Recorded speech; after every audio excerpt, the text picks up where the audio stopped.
All right. Hey, everyone. Welcome back for another deep dive into Echoes of Sinister, Always a pleasure to be back. where we explore all the creepy stuff that the Sinister Chronicles puts out on YouTube. They just keep getting better and better, don't they? Yeah, they're fantastic, aren't they? If you Well, haven't subscribed to them yet, you really, really should. absolutely. They're masters at what they do. So today we're going to dive into one called, and this title, man, Oh, I know, right?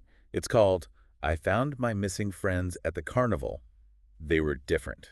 Chills, instant chill. Yeah, it starts out with this really, really interesting description of just driving past an abandoned carnival at night. Oh, man, that imagery alone is enough to send shivers down your spine. Yeah, it's that kind of place where you just know something bad happened. Something's not right. like a place that time forgot, Yep. frozen in this unsettling moment. Yeah, exactly. Ah. And it's located in Sterling County, which the video tells us has a history with creepy carnivals. Oh, doesn't it just... Apparently, back in the 1950s, there was this place called Matter's Carnival. And there was this guy, Mr. Matter, who ran it. Nobody really knows much about him, but there are all these whispers and rumors about strange things happening there. Almost like he was the ringmaster of the uncanny, wouldn't you Yeah, say? totally. And then in 1997, the whole thing just shuts down abruptly. People disappear. Workers, visitors, just gone. The police found all this stuff just left behind. Like everyone vanished in the middle of the day, equipment, personal belongings, everything just abandoned. And get this, some of the police officers who investigated, they ended up quitting their jobs. The official reports were all sealed, like something really messed them up. It's as if the carnival itself swallowed them whole, leaving behind this eerie silence. So this story takes place last summer. Our narrator and their friends, Jake and Maria, they're driving back from a concert late at night. Setting the scene, right? Totally. And what do they stumble upon? The Sterling County Fairgrounds, of course. You've got to be kidding me. No way. It's like fate, right? Or something darker drawing them in. Almost like they were being led there, right? And you know Jake, he's the adventurous one. He's like, we have to check this out. And the narrator talks about feeling this weird, like, charged atmosphere as they get closer. Like static in the air? Yeah, and they start hearing this faint calliope music, but it's all distorted and creepy. Ugh, that's a fantastic detail, taking something usually cheerful and twisting it into something ominous. Right. So despite the narrator and Maria being totally freaked out, they give in to Jake's, well, recklessness. Classic horror movie trope. You know they shouldn't go in, but they do it anyway. It's that allure of the unknown. Exactly. So they break into the fairgrounds, and immediately things get weird, like really weird. The narrator mentions seeing these strange symbols on the no trespassing signs. Oh, those symbols. They really add another layer to the creepiness, don't they? Like a secret language hinting at something ancient and unsettling. Yeah, it's like the carnival itself is trying to warn them. Mm-hmm. But they keep going, of course. They walk past all these empty game booths and creepy old stuffed animals. All those lifeless eyes staring back at them. It's like they're being watched. Totally. And then as they approach the carousel, the air gets really heavy. The calliope music gets louder. It's like vibrating through the ground. And then the carousel lights flicker to life. Like the carnival is waking up from a long sleep. Yeah, and that's when they see them, the clowns. Yeah. But these aren't your typical friendly clowns. Oh no, these are something else entirely. They're describing them as having these jerky, unnatural movements. Their faces are all twisted and grotesque. It's like something out of your worst nightmares, isn't it? Yeah.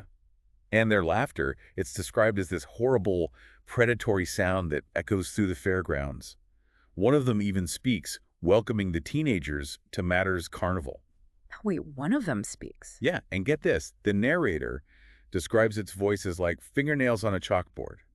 And it says, where the fun never ends, and neither does the hunger. Oh my God, that's just chilling. Isn't it? I got goosebumps. At that point, the teens are like, okay, we got to get out of here. Yeah. But the carnival has other plans. Oh no, they've gone too far now. It's like the carnival itself comes alive. The rides start operating on their own. The Ferris wheel is spinning wildly. Cars are detaching and crashing to the ground.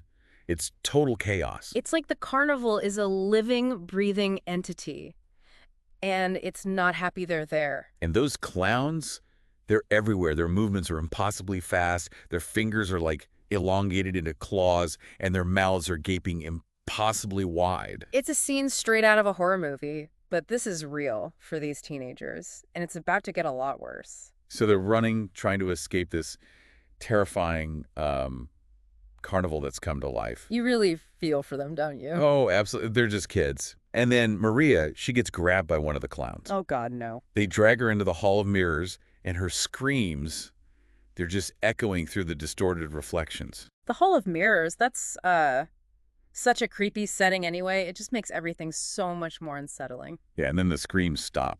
Just silence. Oh, you know that means something awful happened. Right. But the narrator doesn't describe it. It's like, it's too horrible to even put into words. Yeah, letting the listener's imagination fill in the blanks is sometimes way scarier. Definitely. And then Jake, he tries to save Maria. God, he was so brave. Yeah, what a good friend. But he doesn't make it either. One of the clowns comes out of the cotton candy machine. Can you believe that? Oh, really? That's terrifying. Talk about twisting something innocent into something horrifying. Right. And its face, it's described as being split in this impossibly wide grin. And there's this black stuff dripping from its teeth. That's a really disturbing image. Isn't it? Again, the narrator doesn't actually say what happens to Jake, but the sounds. Oh, God, the sounds. You can just imagine. And then the narrator manages to get away. But they see something before they escape. They see Mr. Matter. No way. The Mr. Matter from all those years ago. Yeah, he's described as wearing this old red tailcoat, but his skin is gray and stretched tight over his bones. God, it's so creepy. Like something out of a Victorian ghost story. Right. And he's holding this baton. But it's not a regular baton. It's made of bone. Human bone. Human bone. Oh, that's a detail. That's just going to stay with me. That's messed up. And the thing is, the narrator is the only one who sees Mr. Matter. It makes you wonder if he's even real. Or maybe, like you said before, he's some kind of manifestation of the narrator's trauma. Yeah, like their mind is trying to make sense of this whole horrifying experience. And in the end, the narrator escapes, but Jake and Maria are never seen again. That's the worst part. Knowing that they're still out there, somewhere. Yeah, or maybe not out there. Maybe somewhere else entirely.